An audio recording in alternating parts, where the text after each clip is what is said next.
আসসালামু আলাইকুম, স্বাগতম আপনার প্রিয় ইউটিউব চ্যানেল নিউজ ওয়ার্ল্ডে। আজ আমরা এমন একটি বিষয় নিয়ে কথা বলবো যা শুধু ভাবতেই গা শিউরে ওঠে। পৃথিবীর ধ্বংস। বিজ্ঞান, ধর্ম এবং বাস্তবতা সবকিছু যেন ইঙ্গিত দিচ্ছে পৃথিবী ধ্বংসের সময় আর খুব বেশি দূরে নয়। কিন্তু কেন, কিভাবে? চলুন আমরা গভীরভাবে বিষয়টি বিশ্লেষণ করি। 1. প্রকৃতির প্রতিশোধ। প্রকৃতি কখনোই অন্যায় সহ্য করে না। আমরা যুগ যুগ ধরে প্রাকৃতিক সম্পদ ব্যবহার করছি, কিন্তু এর সুরক্ষার দিকে নজর দিইনি।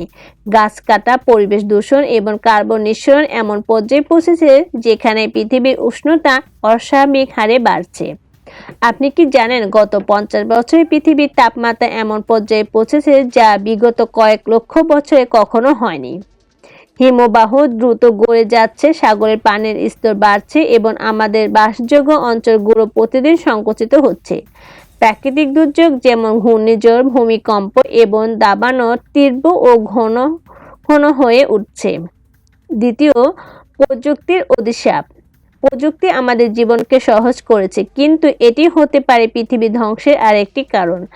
আজ আমরা এমন এক সময়ে বাস করছি যেখানে পরমাণু অস্ত্রের ভয়াবহতা যে কোনো মুহূর্তে পুরো মানবজাতিকে ধ্বংস করে দিতে পারে। বিশেষজ্ঞদের মতে পৃথিবীতে যত পরিমাণ পরমাণু অস্ত্র রয়েছে তা একাধিকবার পুরো পৃথিবী ধ্বংস করার জন্য যথেষ্ট। আর কৃত্রিম বুদ্ধিমত্তার অগ্রগতি যদি সঠিকভাবে নিয়ন্ত্রণ না করা হয় তবে এটি মানবজাতির জন্য আরো বড় বিপদ বয়ে আনতে পারে। 3. যুদ্ধ এবং সংঘাত। মানুষের লোভ এবং ক্ষমতার লড়াই পৃথিবী ধ্বংসকে আরো ত্বরান্বিত করছে। আপনি লক্ষ্য করেছেন কি, বিগত কয়েক বছরে বড় বড় দেশগুলো পরমাণু যুদ্ধের হুমকি দিচ্ছে। যদি এই যুদ্ধ শুরু হয় তবে শুধু এক দেশ নয়, পুরো পৃথিবী ধ্বংসের মুখে পড়বে। 4. নৈতিক অবক্ষয়। আমাদের সমাজেও নৈতিকতার ভয়াবহ অবক্ষয় ঘটেছে। মানুষ নিজের স্বার্থে অন্যকে ধ্বংস করতে দ্বিধা করছে না। ধর্মীয়, সামাজিক এবং মানবিক মূল্যবোধের অভাবে আজ আমরা ক্রমে আত্মবিনাশের পথে এগোচ্ছি। 5. ধর্মীয় ভবিষ্যৎবাণী।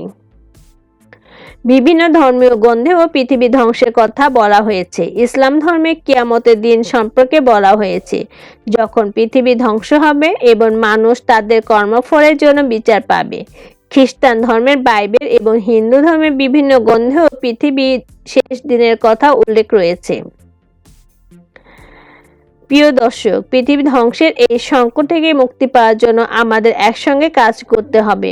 প্রকৃতিকে রক্ষা করতে হবে, প্রযুক্তির সঠিক ব্যবহার নিশ্চিত করতে হবে এবং মানবিক মূল্যবোধ পুনরুদ্ধার করতে হবে। আমাদের ভবিষ্যৎ নির্ভর করছে আজকের কাজের ওপর। এই ধরনের আরো গুরুত্বপূর্ণ বিষয় নিয়ে জানতে আমাদের চ্যানেল নিউজ ওয়ার্ল্ড সাবস্ক্রাইব করুন। আপনার মতামত কমেন্টে জানাতে ভুলবেন না। আল্লাহ হাফেজ।